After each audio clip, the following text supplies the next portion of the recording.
کہتے تھے کہ کسی حاجت کے لیے نماز پڑھنے کا کوئی خاص طریقہ نہیں ہے، بس 2 رکعت اسی نیت سے پڑھیں گے یا اللہ یہ میری مشکل جو ہے حل کر، اور اس کے بعد پھر اللہ سے دعا ہوگی۔ اور میں آپ کو ایک الحمدللہ جو ہمیں بزرگوں سے اور اپنے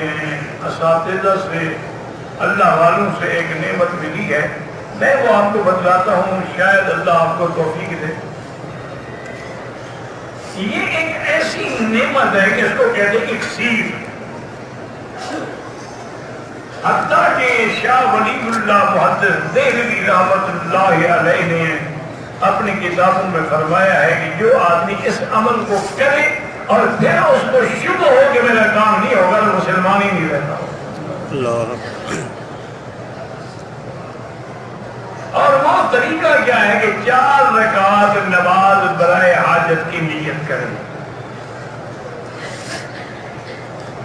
پہلی رکعت میں سورۃ فاتحہ پڑھنے کے بعد رب انی مسنی الضر وانت ارحم الراحمین یہ 100 دفعہ پڑھیں، پھر رکوع کریں،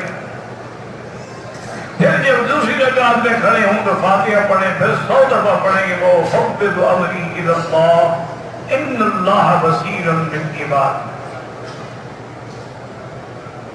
پھر اسی طرح بیٹھ جائیں تو تشہد میں، پھر جب تیسری رکعت میں کھڑے ہوں تو فاتحہ پڑھنے کے بعد 100 دفعہ پڑھیں گے رب انی مسنی الضر وانت ارحم الراحمین۔ پھر چوتھی رکعت میں جب کھڑے ہوں تو فاتحہ پڑھنے کے بعد حسبنا اللہ و نعم الوکیل،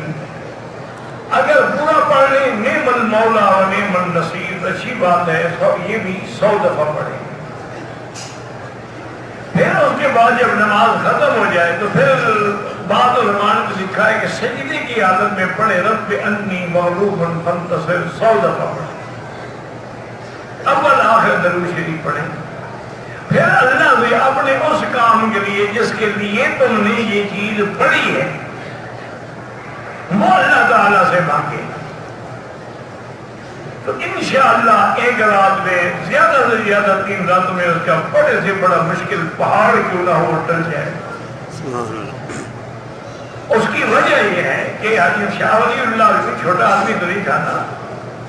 وہ آدمی ہے جس کے ذریعے وہ علم حدیث ہندوستان پہنچا ہے۔ وہ کہتے ہیں کہ دیکھو قرآن میں ہے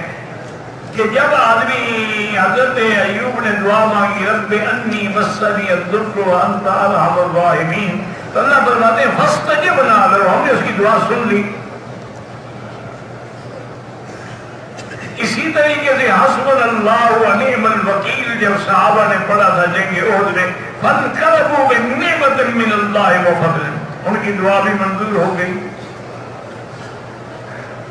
اسی لیے وہ فرماتے ہیں کہ جب اللہ کے آگے حضرت نوح نے دعا مانگی تھی رب انی مغلوب فانتصر، اللہ نے دعا قبول کی اور پورے اس کافر جو تھے وہ ہلاک ہو گئے۔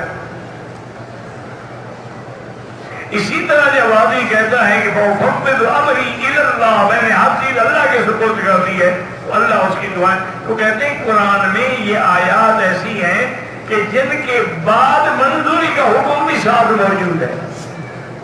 تو اس لیے اس کے پڑھنے سے انشاءاللہ بڑے سے بڑی مشکل کیوں نہ ہو،